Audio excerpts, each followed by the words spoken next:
ಸಂಸದೆ ಶೋಭಾ ಕರಂದ್ಲಾಜೆ ವಿರುದ್ಧ ಅಕ್ರಮದ ಆರೋಪ ಕೇಳಿಬಂದಿದೆ. ಇಂಧನ ಸಚಿವರಾಗಿದ್ದಂತಹ ಸಂದರ್ಭದಲ್ಲಿ ಹಗರಣವನ್ನ ಮಾಡಿದ್ದಾರಂತೆ ಶೋಭಾ ಕರಂದ್ಲಾಜೆ ಅವರು.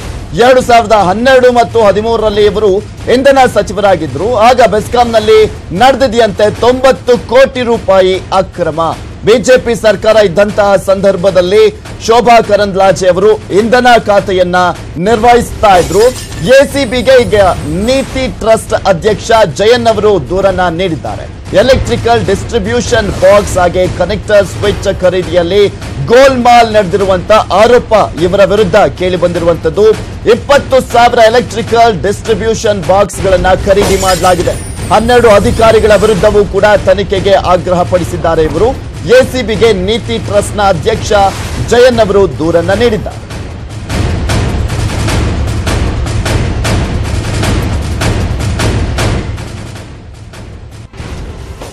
ಸಮಾಜಿ ಸಚಿವೆ ಹಾಗೆ ಸಂಸದರಾಗಿರುವಂತಹ ಶೋಭಾ ಕರಂದ್ಲಾಜೆ ವಿರುದ್ಧ ಈಗ ಒಂದು ಅಕ್ರಮದ ಆರೋಪ ಕೇಳಿ ಬಂದಿದೆ. ಅದು ಅವರು ಇಂಧನ ಸಚಿವರಾಗಿದ್ದಂತಹ ಸಂದರ್ಭದಲ್ಲಿ 90 ಕೋಟಿ ರೂಪಾಯಿಯಷ್ಟು ಅಕ್ರಮವನ್ನ ಎಸಗಲಾಗಿದೆ ಅಂತ ಇಲ್ಲಿ ಜಯನ್ ಎಂಬುವರು ದೂರನ್ನ ನೀಡಿರುವಂತದ್ದು. ಎಸಿಬಿಗೆ ದೂರನ್ನ ಸಲ್ಲಿಸಿದ್ದಾರೆ.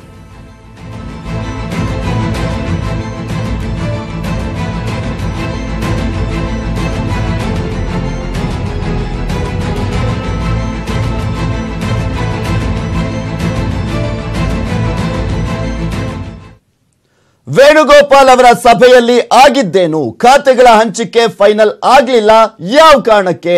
ಕೆಲ ಪ್ರಭಾವಿ ನಾಯಕರಿದ್ದಾಗಲೂ ಕೂಡ ಖಾತೆ ಹಂಚಿಕೆ ಆಗಲಿಲ್ಲ.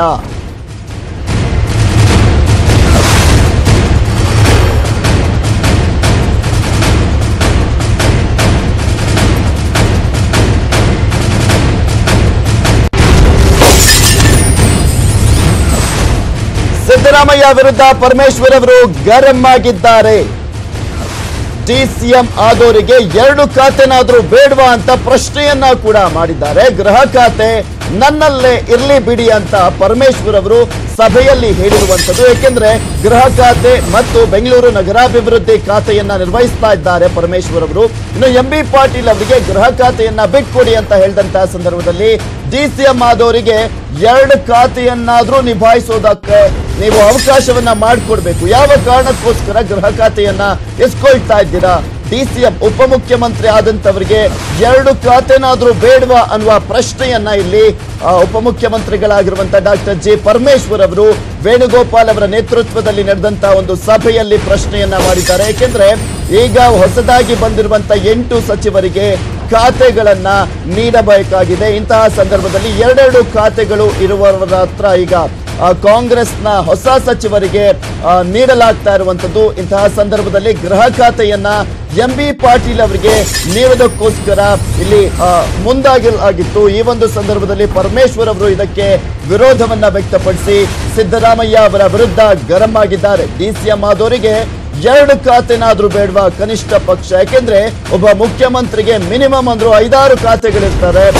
ಅದೇ ರೀತಿಯಾಗಿ ನಾನು ಉಪಮುಖ್ಯಮಂತ್ರಿ ಆಗಿರುವಂತಹ ಸಂದರ್ಭದಲ್ಲಿ 2 ಖಾತೆ ಕನಿಷ್ಠ ಪಕ್ಷ ನನಗೆ ಕೊಡಬೇಕು ಅನ್ನುವ ಲೆಕ್ಕಾಚಾರದಲ್ಲಿ ಮಾತನಾಡಿದ್ದಾರೆ ಡಾಕ್ಟರ್ ಜಿ ಪರಮೇಶ್ವರ್ ಅವರು.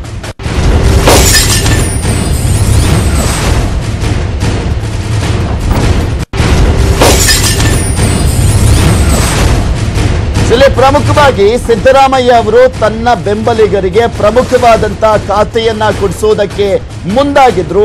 ಇಂತಹ ಸಂದರ್ಭದಲ್ಲಿ ಡಾಕ್ಟರ್ ಜಿ ಪರಮೇಶ್ವರ್ ಅವರ ಬಳಿ ಇರುವಂತಹ ಗೃಹ ಖಾತೆಯನ್ನ ಕೂಡ ಕೊಡಿಸೋದಕ್ಕೆ ಮುಂದಾದಂತಹ ಸಂದರ್ಭದಲ್ಲಿ ಪರಮೇಶ್ವರ್ ಅವರು ಆಕ್ರೋಶವನ್ನು ವ್ಯಕ್ತಪಡಿಸಿದ್ದಾರೆ.